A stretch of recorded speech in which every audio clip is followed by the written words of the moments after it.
Hire better, hire faster. In this episode, we'll talk about the talent trends in 2024. You're listening to Worldchefs podcast. This is your host, Ragnar and this is World on a Plate. We've got our hands on Hosco's latest report on talent trends, particularly interesting as our industry is facing great challenges. And to talk about that, who better than Olivier Bracard, who is the CEO and the co-founder of Hosco. Hosco being the first hospitality platform for career development, recruitment, networking, and life learning. So I'll let Olivier come on the show and talk more about that. So welcome on the show, Olivier. Hi, Ragnar. Thank you for having me. Great to see you again, Olivier. We had a great event in Barcelona the other day with all members, the community of Hosco got together, and we're really happy to be there. It was a great event. Finally, after long years of COVID, we so good to see people face to face again. That's right. That's right.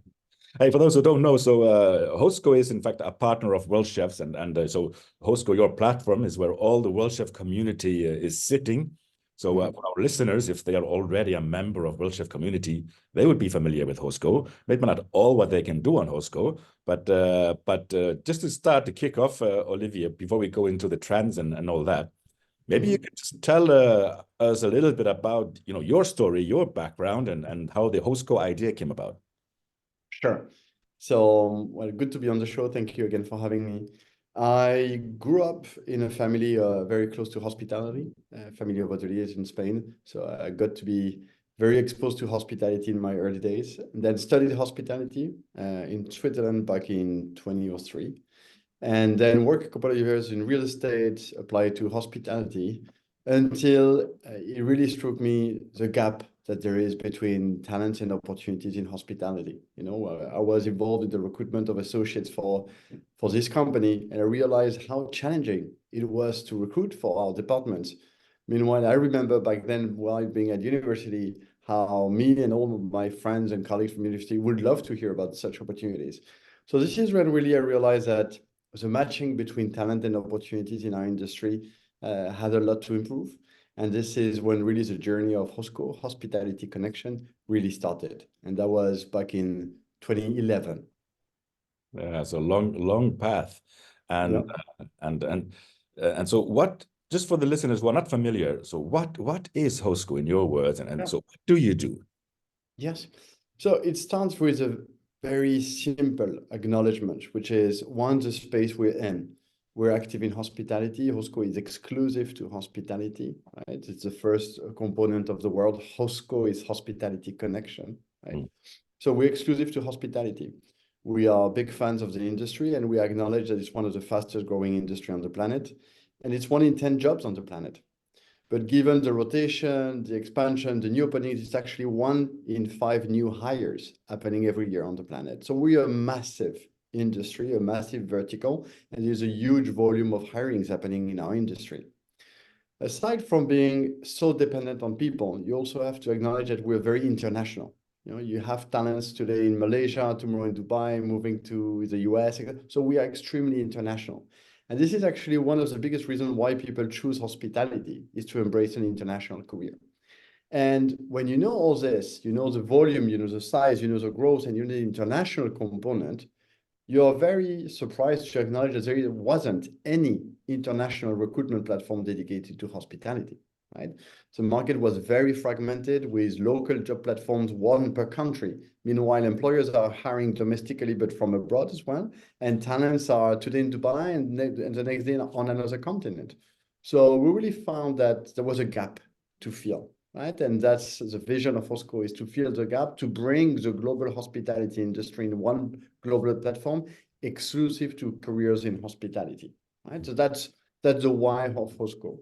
And moving beyond, I mean, throughout the year, our vision has expanded. Now we started to consolidate the best opportunities for internship, for graduate jobs, for permanent jobs in the industry on 1 platform. But then we realized that actually we want to do more for talents. Once you've secured a job, what else do you need? And this is when really we've shaped a vision for Hosco, which is making hospitality an exciting journey. And what does that exactly mean? Is that hospitality has the potential to be the most exciting industry on the planet. However, it's not always the case for everyone. because it's hard to find a job that really fulfills you. It's hard to progress in our industry. It's hard to meet the right people. It's hard to be filled with the necessary motivation and inspiration to continue to grow. And so we've really designed this vision of being here to support talents throughout the journey with all they need to succeed. One day they may need an access to the best selection of job, but the next day they may need an article that will drive their motivation, their inspiration to move somewhere. But the next day they may need a course to learn a new skill and continue to grow. While we're trying to consolidate all this into one platform to support talents throughout their journey in hospitality. That's really the why of Hosco.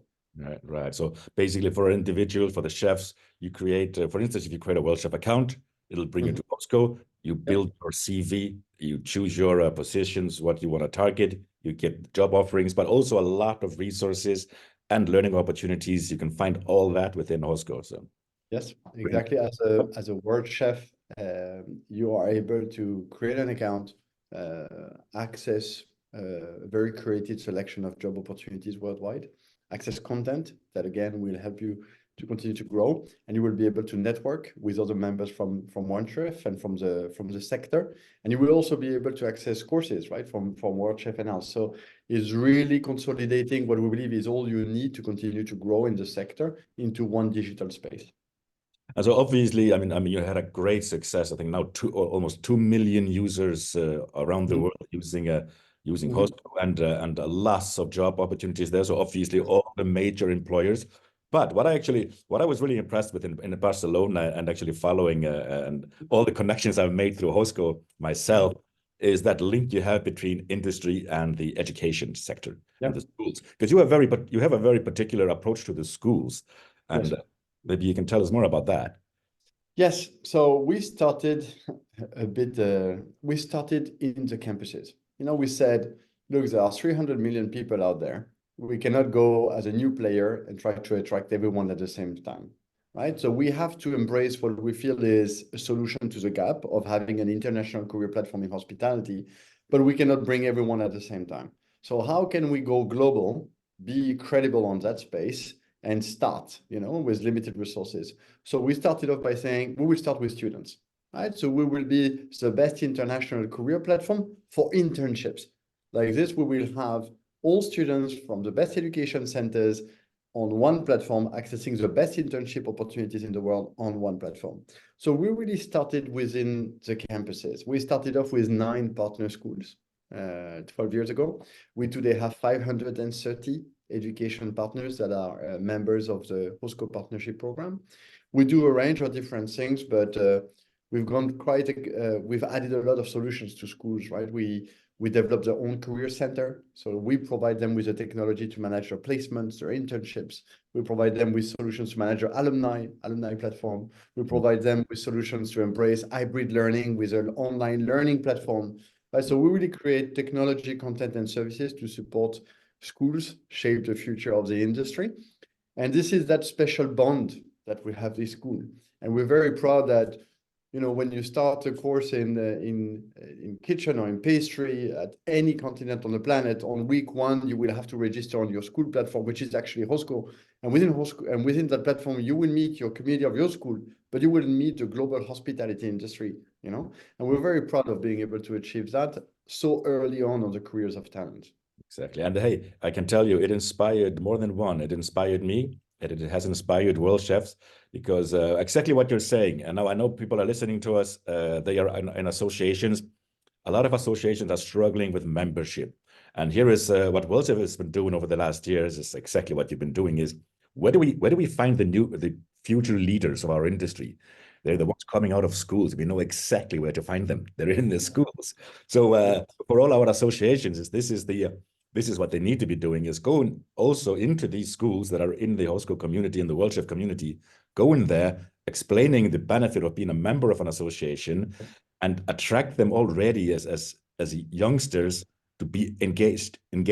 So so absolutely, we are an industry that you don't need to have hospitality education to do well in our sector, but it's true to say that at hospitality schools, you will find a very large portion of students that do have that vocation, that do have that passion, right? That are very ambitious.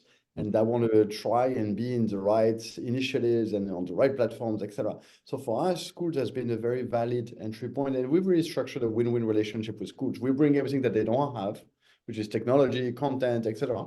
And they create values through their communities. And we've really created those win-win partnerships with those education centers over time. Every day we have anywhere between 800 and 1,000 new professionals joining Hosco every day. At any given time, we have about 30,000 current students learning at hospitality schools active on the platform. Yeah. And we have about 200 and something thousand alumni from our partner schools as well active on the platform, right? So you have students, you have alumni, and you also have professionals in hospitality that may or may not have an hospitality education. Exactly. It's a really powerful tool, and again, this is why I say for WorldChef it's so important to have this opportunity for our schools. So schools, culinary schools can be WorldChef approved, and they will get their page on the Hosco platform with the basic features where they can start actually collecting their own community with their alumni, with the users who they might have lost track on, who might have been in their school 5 years ago, but because of the system is so clever, it actually links them back together when they and mention. you know, one thing we've seen is that a lot of schools have on their agenda to track their alumni and to keep contact with the alumni, but everyone is just so busy in this industry. You know, no one has time to just for fun go on an additional platform, except when there is really a value proposition. And the most powerful value proposition we've seen and we've witnessed over time is jobs. Yeah. People are willing to go back to the school, to go back to the associations when they are looking for a career change. You know? And because we have at any given time 25,000 upscale hospitality jobs on the platform, we are able really to drive this engagement with students and alumni on the platform in the benefit as well of schools who want to keep track of their alumni. So job is really, in our opinion, the most important asset today to drive engagement. Yeah, thank you, Olivier. You just nailed it. I don't have to sell it anymore. So our listeners, if you're a school, you sign up with WorldChefs. If you're an individual, you sign up with WorldChef account. And you'll have access to all the benefits of Hosco and more. So thank you, Olivier. You're my best sales rep. Sure. So hey, but yeah, so now we've sort of talked about all that you're doing, and another thing is really important that you've been doing the that great study, the talent report. Yep. And we have that now. Can you just tell us a little bit about that your study? And I mean now we're in a post-COVID era. Do you see a lot of changes happen during COVID? Of course it has. And so and so how has that sort of impacted Hosco and how you approach things? I think first, starting a bit with the why again, I think data is so crucial, to understand where we stand as an industry, how we're doing with talent, talent being the most critical asset of our industry. And so the vision and the mission of the Talent Trend Report is to try to represent the voice of talents in the industry. We have that audience, we have that reach, and we can send a survey to 2 million people active in hospitality and consolidate this information in order to try to shape some kind of voice and assess the trends in that voice year over year. That's really what we're trying to do in the benefit of employers, wondering how am I going to continue to be a better employer, in the benefit of schools, how can I continue to prepare better my talents, as in the benefit of the industry as a whole. So that's really the mission of the Talent Trend Report. We've been running that report for the last 4 or 5 years, and it's very interesting to see the changes, especially with the very bumpy ride we've had over the last years. As you can imagine, it has been very interesting to see the changes. What I think is interesting, so it's a very extensive report, and I invite everyone to download this report. But Olivier, let me. So we'll put this report available to our listeners. You can download and get all the answers. Sorry to cut you, but yeah, go ahead. Not a problem. So we assess why people join the industry. Are they willing to stay in the industry? Are they planning to go? What's your feeling on the evolution of the industry in the last year or so? And then we go into the details, into benefits and perks, career development, willingness to go abroad, etc. So we really go into the granular understanding of what do talent feel in the business. I think one stat that I like from this edition's report is 50% of talent feel that the industry has improved post-COVID as a place to work. Right.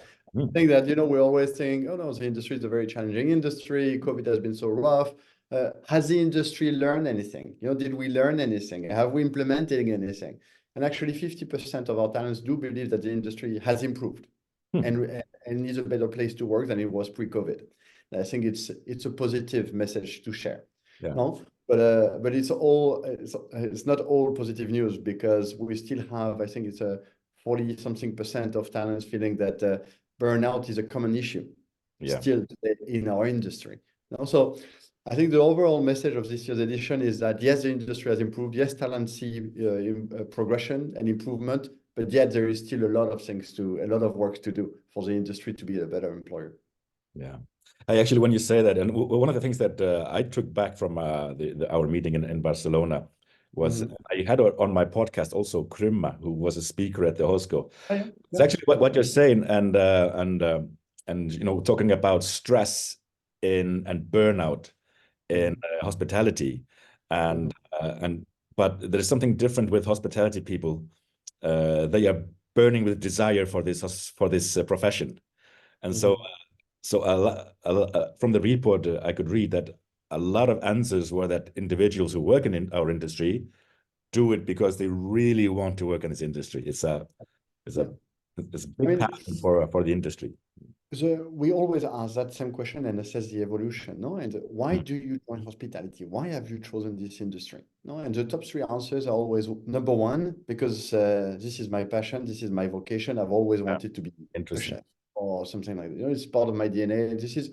I know I have it in me, and this is what I want to do. No, so that is number one. Number two is international mobility. This is an industry that can take me to places, and what other industry can let you do that so easily? If you're in law, if you're in accounting, you learn the standard of your country, and you cannot take it somewhere else so easily. As industry, you can be here in Barcelona, next month in Dubai, next week in the Cayman Islands. And this is the beauty of our industry, and this is why also people choose hospitality. And the third reason is because this is a very inclusive industry. You can join with an executive MBA, and you can join with nothing at all, and you can still make a great career. And I think this is one also of the unique selling proposition of our business, and what talent resonates with. There is a place for everyone at any level of education, and then you can grow. Now, these are the biggest reasons why people choose our business, and that remains constant moving out of the COVID period. That's really interesting, actually. And because we know that we have in our chef industry around the world, there's a lot of people with actually no formal education, and so that we recognize those, we give them some sort of recognition for what they brought into industry, and actually enable them to continue and develop their career. And skills recognition is so important in that respect. So yeah, thank you for bringing that up. I mean, anything else? I mean, we're talking about skills shortage and the wish and the needs of the individuals, the employers. I mean, you work a lot with employers to help them recruit better and faster, as we said in the beginning. I mean, how do employers need to adapt to attract and retain talents? What is your message to employers? What is the common pitfalls and? I think so. The answer is very vast, no? But I think one, you need to embrace what attracts people to our business. Yeah. You need to find to create a place where people can express and live their passion and vocation. Second, you need to understand that turnover is normal, because people embrace international mobility, and they will want to move at one point, and you need to be structured in a way that you actually facilitate this and make the best out of this. And if you're a group, you actually structure this in a way that maybe you can retain the best and facilitate that international mobility within your organization. And then you need to acknowledge the fact that people want to grow, and especially those new generations, they don't want to be stuck 5 years in the same role. They want to be joined, they want to be supported, and they want to grow fast. So one is a place to express that passion. Second is embracing international mobility. And third is investing in career and development. But that's not all. I think you need to embrace also the reason why people leave our industry. Because we have a big churn, right? It's not only putting more people at the top of the funnel so they join. We have a leak at the bottom of it that also needs fixing, And this leak is salaries and benefits that remains a big elephant in the room. People do feel that they are not fairly compensated in the majority of roles in our business. People see that we're having record number of tourist arrivals and tourism spend, etc. But how does that reflect on my compensation? Because I'm actually not seeing the same trend here, you know? And so this remains the number one reason, the number one frustration from people in our industry, and the reason why they leave, you know? So salaries, benefits and perks, investment in career and development. And, you know, sometimes it's very simple things. I was discussing the other day, this is not the data, this is actually a conversation I had with a very talented young lady that just left the industry, you know, to work in retail. And she studied hospitality. She did 4 years in hospitality. And I said, why? I'm just curious to understand why. She said, look, I love the industry. I know one day I will go back, but I was really not able to find that work-life balance that I was aiming for. And I'm 30 years old. And so I dig into it, and she said, look, I've been working for the last 4 years. And over the last 4 years, I was not able to know at least 2 weeks in advance, when am I going to be off? You know, I don't know, next week or in 2 weeks, when am I going to be off? How do you want me to structure a social life around this? You know, and I think we're always talking about money and training programs, exactly, but there are some simple things, you know, that are frustrating a lot of our talents that are so simple, you know, which is planning 2 or 3 weeks ahead when you will have time off, and maybe giving flexibility and ownership on people that are making those decisions. And these are those simple things that actually can have such a big impact, you know, people to find this work-life balance. Yeah, I mean, yeah, you said it actually is sort of like covered my you know, you mentioned generation, young generation and their needs, and we talk a lot about Generation Z.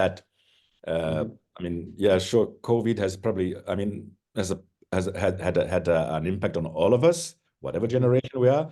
But do you see in your studies also like a generational shift in what people are looking for? Is it being led by a Generation Z, and how do you know, how does a workplace need to address that? So there's a lot of conversation around Gen Z. You know, I think what everyone knows is that this is a generation that is more, let's say, interested, or that gives more emphasis on finding workplaces that align with their values, you know, with their values, with their goals. They're looking for places that have a clear purpose, that aligns with their values again, and they want to find a sense of meaning. They want to find flexibility. They want to find some kind of work-life balance. You know, so this is, I think, a generation that will continue to push this agenda, and I think it's in the benefit of the industry, to be honest. But this is a generation that will continue to push this agenda and demand this from our sector and from the employers. They value career development, you know, the ability of an employer to take me here and bring me there over a 2 or 3 period of time, and see a radical progression during that short period of time. That value such benefits such as health insurance that show me that you care about me, paid time off. This kind of benefits are more and more valued by this kind of new generation than they were before. There is also, from this generation, a lot of frustration with the current recruitment process. You know, there's a lot of concern around how impersonal it is, and how big ghosting is, the lack of transparency. I mean, all of these are frustration that we see from our research are growing more and more with this new generation. You know, you write job descriptions with no salary, but you say it's competitive. If it's so competitive, why don't you share it? You know, why don't you list it? You know, so lack of transparency, or very broken user experience that I have to apply here, be redirected here in order to register. This is not with those digital native consumers. And then ghosting. You know, if I apply, I don't hear back on 95% of my applications. These are all frustration that we see is having a bigger impact on those new generations. Yeah, and I mean, I agree with you actually. Some of these demands are actually for good. I sometimes have a feeling like our industry needs to grow up. People may not realize how young our industry really is, because, well, hospitality has been around forever, but really just it exploded after Second World War, when people had more income and free time and holidays, and they can go and travel and enjoy. And that sort of has only expanded in the last 40, 50 years. And so it's sort of, industry is young, and it's been like the Wild West in some cases a little bit. And maybe time to grow up and be a serious industry that invests in people, because the people is the capital of of any hospitality company. But I think, and I hope I'm not making an enemies here, but we need to understand who's behind the industry, and we are a very attractive industry for private equity, I mean, people are in this business to make money, because hospitality, real estate is a very profitable business, and you may have the nicest brands with the nicest programs, etc. At the end of this and behind all this, these are private equity firms that are looking for 30% EBITDA or 55% GOP, and the biggest spend is people. So you have this internal battle of pushing for people for the long run benefit of the industry, while the industry and most of it is branded and in the hands of very financially driven owners. And this is a challenge. Absolutely, you raise a great point, and it's another discussion we should have another podcast on, because it's really a problem, and how the money is actually how cash is drawn out of the industry in the hands of investors. Because if we would be in a sector that makes no profit, okay, fine, salaries are low, etc. But we are in a sector that makes record profit, and that is doing better than ever before in most of the regions, etc. And how is that reflected, on that? But again, there's been some improvements, and 50% of talent do feel there's been improvement and we're better than pre-COVID, etc. But to what extent, Absolutely. No, that's a great point. So so thanks for sharing all that, and I think back to the report. It covers a lot of things, and I think we touched base on the key highlights, and but the report is available. So if you're listening to the podcast, just go on the podcast page. We'll have a link there where you can download the report, and it covers all that you said. The replies from 3,500 users in all over the world, 80 countries or more, about what individuals are looking for, and it's a great insight for recruiters and managers and leaders. So don't miss out of that report. And Olivier, I want to thank you for coming on the podcast. It was a great talk, very insightful. And I'm pretty sure for our listeners who haven't already signed up, so go to worldchefs.com, sign up to the Worldchefs community, and you will have access to all our Worldchefs content creation and benefits, but also you have full access to the Hosco platform, and there is so much. So many resources there, so useful. So please do. Olivier, again, anything? Any last thoughts? Any last? Thank you for having me. Thank you for the collaboration. And we have exciting plans for the quarters and the years to come. So stay tuned with us as we continue to make steps with technology, content to make our industry exciting. And anyway, thank you again for having me on this podcast, and all the best. Thank you, Olivier, and you too, all the best. And thank you for listening, everybody out there. You're listening to Worldchef Podcast. I'm your host, Ragnar, and this is World on a Plate. So thank you for tuning in, and don't forget to sign up and tune in again for our next episode. Stay safe. Bye-bye.